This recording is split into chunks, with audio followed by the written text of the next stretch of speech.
Hey everybody, I'm back again. Another video, another thing to share with you guys. Some teaching that might be helpful, that I hope is helpful for you. I believe will be helpful for you.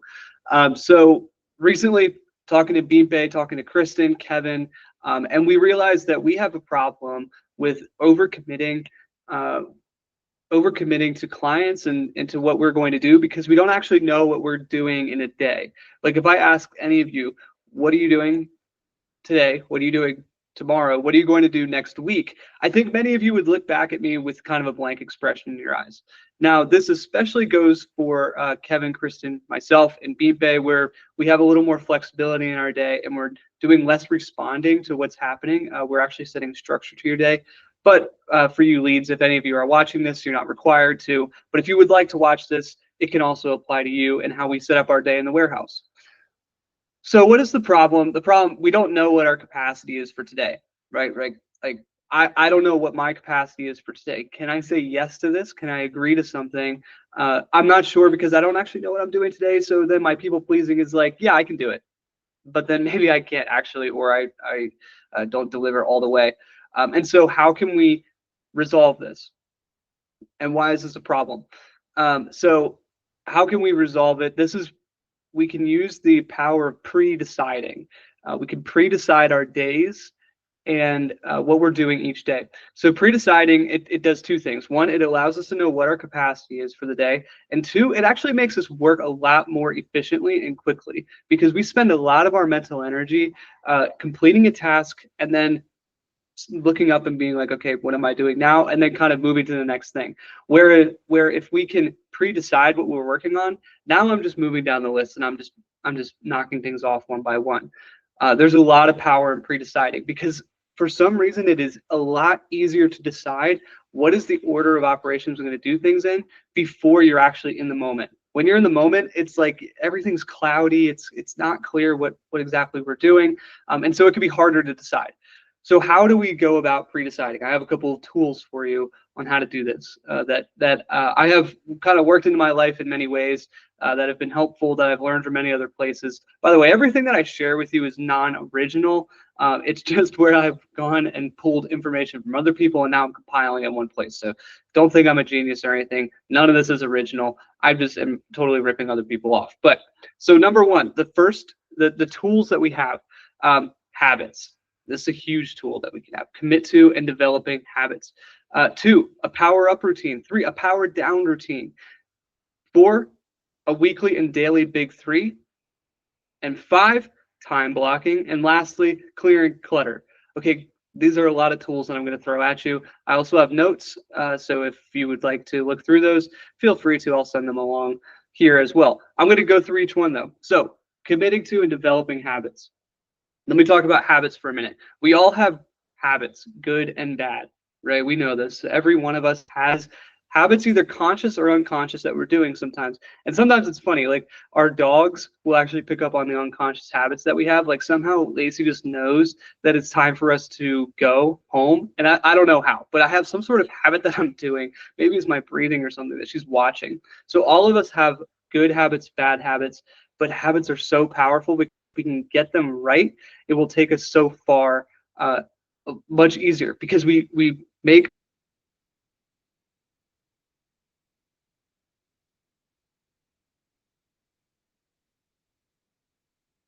they're great opportunities. So uh, how do we identify what our habits are right now and cultivate great habits? All right, here's a habit recipe. This is the recipe for how to build a habit that lasts and sticks. I'll start before the recipe. I'll start with an example. I'll give you my my morning routine, my daily habits that I have each day. So I wake up, I go into my chest freezer, my cold plunge, which maybe you think is crazy, but it really helps me wake up. I drink a cup of tea, I read my Bible, I journal, I say goodbye to Molly, I drive to work, and then I do my power up routine. So this is what I'm doing every single day. It's the same thing every day. Wake up at 6 a.m. for my alarm, hop out of bed, cold plunge, tea, Bible, journal, bye to Molly, work, power up, right? Like everything flows. So there are 4 ingredients to every habit. Okay, number one, what is the habit going to be? Pre-decide, what is the habit going to be?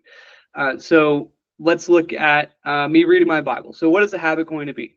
I'm going to read my Bible. Trigger, what starts my habit? This needs to be a consistent trigger every day, something that always happens every day. So for cold plunging, my trigger is waking up. That happens every day, no matter what. At the same time, every day it's happening. So 2, a consistent trigger. Number 3, progress. We need to track our progress, because sometimes, like, when we're just kind of doing the same thing over and over again and we have no progress associated with it, like it can get really dull, mundane, or like, why am I even doing this? Why am I doing this? But progress gives us a good way to feel like we're actually moving in a direction and we're not just spinning our wheels in place. And so that could be like a streak tracker. That could also be, for me, like with reading my Bible, my progress is making it through the whole thing. I have a plan where I'm going to read the whole thing in a year.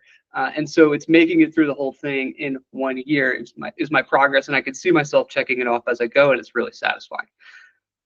So progress is number 3. Number 4, this is the most important. Why? Why are you doing this? This needs to be written down and in a place that will help you. Because if you go 1 month into this habit, and then this is what always happens to me, and when I drop my habits, I'm like, why am I doing this? Why am I getting in this stupid chest freezer in the morning, every morning? It's cold and I hate it and I'm done with it. And then I drop it. But that's the power of why. Why is what will keep you moving 2 months down the line when you forget why. Because all of us, I don't know what it is, but we all forget why we do things so easily. So why for my cold plunge? And I have this written down and it's above my cold plunge. Why?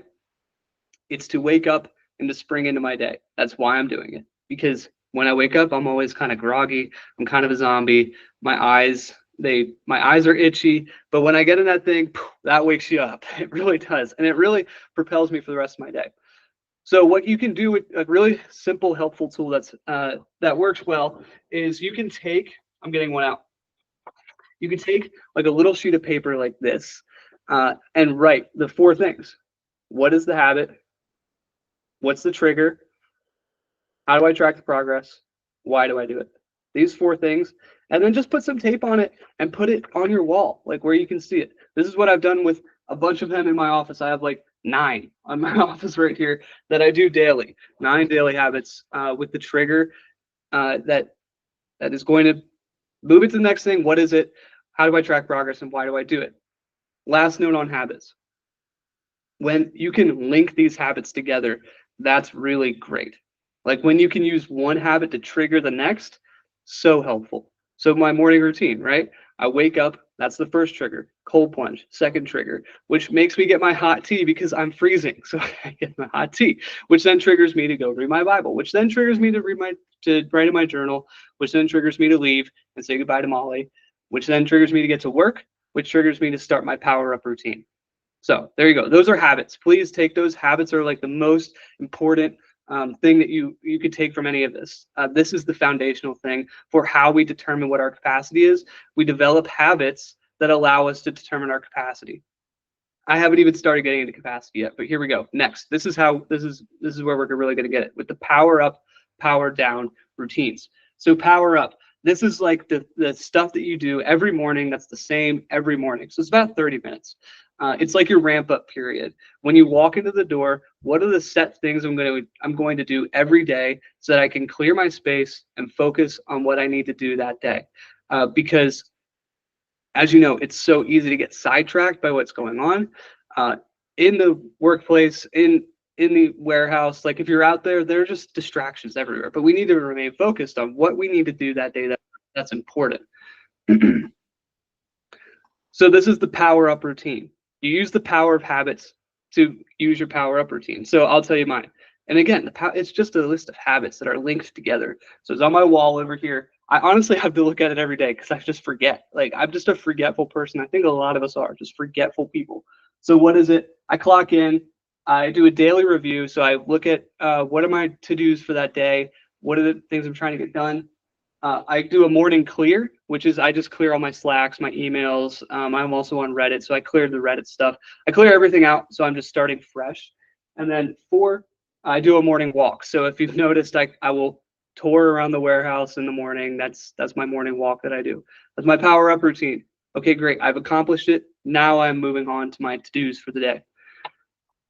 Power down routine, also very important. If you go home and you struggle with fixating on work, it's because you don't have a good power down routine and you're just shooting out of here.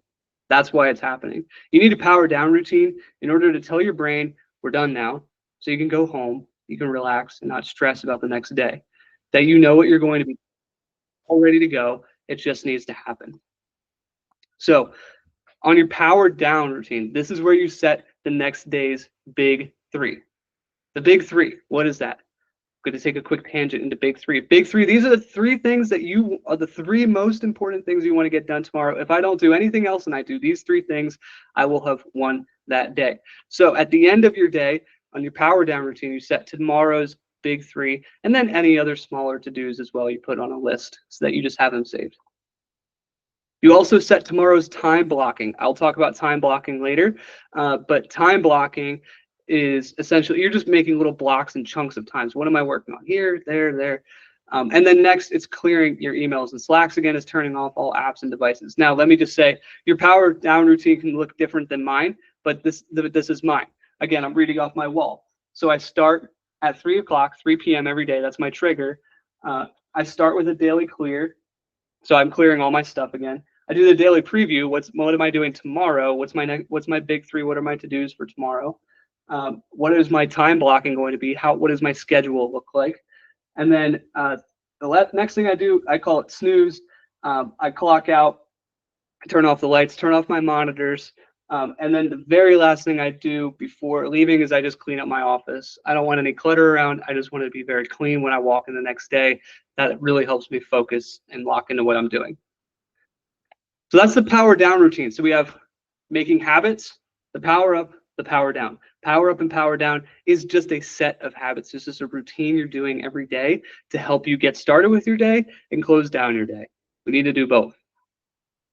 Okay, let me talk a little bit more about the weekly and daily big three. This is the key thing. And this is where we actually hit the question of capacity, right? The big three and time blocking, this is how we know what is our capacity today, tomorrow, next week. So if so with the big three, what is it? Again, I said that it is just, these are the three things that are most important. If I get nothing else done today, but I get these three things done today, it is a win. So at the end of each day and week, set your next big three. So at the end of today, it's Friday, I will set Monday's big three. I will also set next week's big three, which are even bigger than the daily one, right? Like these are slightly bigger things. So like this week's big three, what did I write down? I wrote that it's going to be creating this teaching on pre-decide and capacity. That's one of my big three. So I wrote everything out. I drafted it on Monday, and here I am recording it and posting it on Friday. So I'm going to make another big three for next week, and then all of my big threes within the week tie into the weekly big three. Okay, now here's a secret.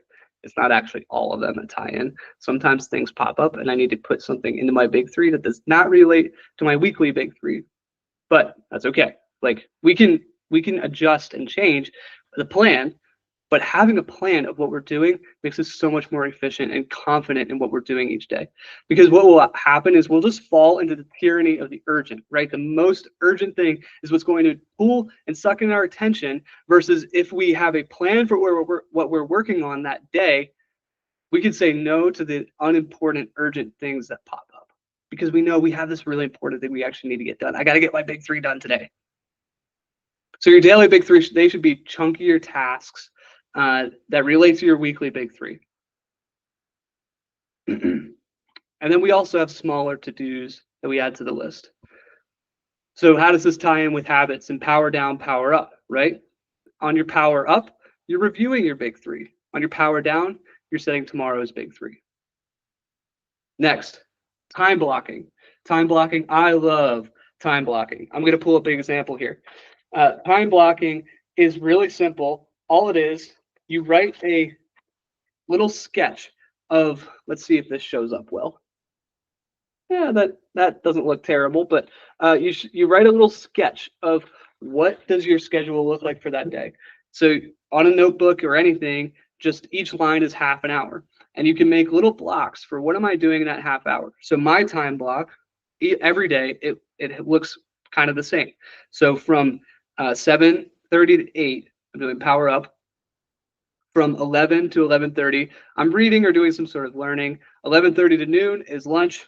And then from 3 to 3:30 is power down. Everything else fits around that. And then I will also put my meetings there as well. So I have everything there ready to go in my time block. This is so crucial for knowing your capacity, right? Like you can even time block out your big three. When am I going to do this big three today? Put it on a time block. And again, we don't have to be slaves to this time block, but it gives us a plan to work off of instead of just like looking around. What am I doing? What am I doing? What am I doing? What am I doing? How much time and energy is wasted just trying to figure out what am I doing today? Versus if we know exactly what we're doing and we can just execute, everything flows. We're looking for flow. Time blocking, it also forces you to schedule in margin to complete your big three each day. You can make a generic focus block, and that's where you're going to work on your big three. So for me, my focus block is 8 to 10. Here it is. It's 9:50. I'm recording this teaching within my time block for completing my big three. And update it. Update your time block as it changes, right? As things pop up during the day, go ahead and update it. The real power is when you can put time blocking into your power down routine. Again, review. We have habits. How do we develop habits? We have 4 tools. What? How do we track progress? What's the trigger? Why do we do it? We take our habits, we bundle a bunch of habits together, and we use them to create a power up routine, which gets us started on our day. And then we also use habits to create a power down routine, which allows us to set the next day. In our power down routine, we use time blocking, we use the big 3, so that again, we are pre-deciding and knowing what our capacity is for the next day. The last one, I'm going to throw this in here because I think that it's easy to ignore, but actually really important. And it may not fit exactly, but I believe it's really helpful on this topic of capacity productivity. It's clutter. Okay, let me talk about clutter for a second. All of us have mental, digital, physical clutter, right? Like these are just the things that are laying around our office, that are laying around in our brain, that are laying around in our emotions, that are laying around in our inbox. They're the things that we want to ignore, we don't want to look at, or we do look at, we kind of glance at every once in a while, but we don't do anything with. Guys, let me just tell you that these things matter so much that we think that they don't drain us, but actually the amount of time that the amount of energy, right? Every piece of clutter, think of it as a little magnet for your energy. Every single piece of clutter that's not in the right place, that's not finished, an incomplete task, every one of those is a magnet for your energy. So if I have 50 pieces of clutter around my life, mental, digital, emotional, physical, like that's 50 different magnets pulling me in different directions, which then gets us into this state of kind of like, you know, frenzy and movement, and it's kind of anxious, like kind of a state of anxiety. Versus if we are living and existing in a physical space, in a digital space, in a mental space, where we don't have clutter, where the things that need to be addressed are addressed, guys, like, you know, that feeling of like, it's all in its right place. Everything's in its right place. So we often are in that trap of believing our clutter doesn't matter. It's just there and we ignore it. It's not really costing anything, but that's not true. Like just imagine with me for a minute, walking into a dump, like walking into an office that is an absolute dump, right? Like imagine that. And imagine sitting at your desk and you have like stuff brushing up against your arm because it's a total dump and it's like a hoarder house, trying to get work done in a hoarder house. And can you focus? No, like you're not going to, because all this stuff is around you. And that's what we're living in constantly, just at a much lesser degree. Now imagine the opposite. Imagine walking into a space that is inviting, it's beautiful, it's clean, it's prepared, there's nothing sitting there, and you open up your computer and your inbox has 5 emails in it. You work through your inbox and you clear all 5. It's done. You get the pretty picture on Superhuman. Guys, clutter, it takes up a lot of space. Mental clutter, what is it? Those are the to-dos hanging out in your mind that need to get done. You know what they are. They've been in there for a long time. You just got to get them done. Like, just be a completionist and finish them. All of us can be completionists, and we have the ability to choose that. Digital clutter, the emails lurking in your inbox that you hold on to in case I need them. Okay, in case you need them, put them in a place where you can put it in the information in a place you can find it easily later. Don't let it just lurk in your inbox, guys. Like, that is a place where we are trying to clear it out. Right? We're clearing it out. We're getting it done each day. We want our physical, our mental, emotional, digital space to be clear. We don't clutter in there. And so just take it, just file it. Have a good note-taking filing system, put it there. Physical, the junk that just accumulates in our offices. I have plenty of this. It's why I like daily put it in my power down routine to clean up, because I'm a guy that will just accumulate. Guys, I had a bin sitting here in my office for a year and a half of like just random junk. Like just, I think that we were buying e-commerce stuff from people, and it was just sitting in there, and some notes that I never looked at again. So I finally decided one day, I'm done with clutter, and I just was like, trash it all, done with it. If I haven't even looked at it in a year and a half, do I need it? No, trash it, it's done. Right now, I need to do that with my drawer right here. I have all these papers in here. I think some are from the move. Trash it, done, don't need it. 99% of the stuff that just sits around, just get rid of it if we don't look at it for a year. So clearing the clutter, clear your mind, 100% guaranteed. Also helps us move smoothly from one thing to the next without scattershotting around our day. Like Hammy from Over the Hedge. If you ever seen Hammy, he puts the shaving cream on, he goes crazy. He drinks a Red Bull and goes absolutely nuts. We don't want to be Hammy, guys. Okay, we want to be smooth. We want to move to the next thing. Nice, easily focused. We want to be focused. So this is how we can know what our capacity is and set our capacity for the next day, which allows us to say yes and no to things that come our way. With needs from clients that come our way, we say, no, I can't work on that today, but I can tomorrow, because I know I have this time block that I'm going to work on client emails. I'm going to work on client needs in that time. And you know, it's already 1:30 p.m. and I got to get this big 3 done. I can't address this right now. I'm going to tomorrow. It allows us to escape the tyranny of the urgent and to decide what our schedules are going to be instead of our schedules deciding who we're going to be. That's what pre-deciding allows us to do. We do pre-deciding by developing habits, by choosing a power-up routine, a power-down routine, a weekly and daily big 3, time blocking, and lastly, clear the clutter. Please clear the clutter. We don't need it. Okay. That is everything from me. I hope that you have found this helpful to you when it comes to setting capacity for productivity. I'm happy to talk about any of these things more. I'll also send these notes because I know I went through a lot of information and it's a lot to digest. Again, happy to talk about any of these things more. Let me know. Okay, hope that this has been helpful for you guys.